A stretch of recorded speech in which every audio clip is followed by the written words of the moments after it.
ইউনূস আলাইহিস সালাম দোয়া করলেন, লা ইলাহা ইল্লা আনতা সুবহানাকা ইন্নী কুনতু মিনাল যালিমিন। এই দোয়াটা পড়েন আপনারা কখন?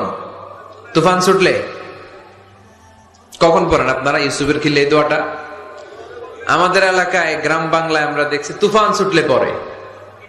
বজ্রপাত, বজ্রপাতরে কি বলেন আপনারা? ঠাড়া। শুধু বজ্রপাত না, এটা বিপদে পড়ার দোয়া। এটা কিসে পড়ার দোয়া?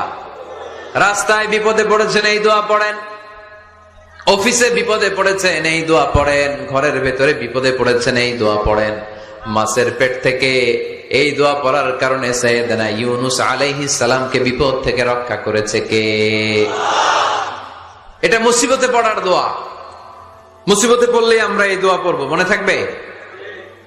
1971 সালে পাক হানাদার বাহিনী, আমরা তো দেখি নাই, শুনেছি, কালেমা জিজ্ঞেস করতো সবাইকে। শুনছেন এই ঘটনা? বলতো কালেমা বল, যদি বলতে পারতো ছেড়ে দিত। যেহেতু পাকিরা ছিল মুসলমান, হিন্দু ভাইদেরকে ওরা শুট করতো, হিন্দু টের পাইলে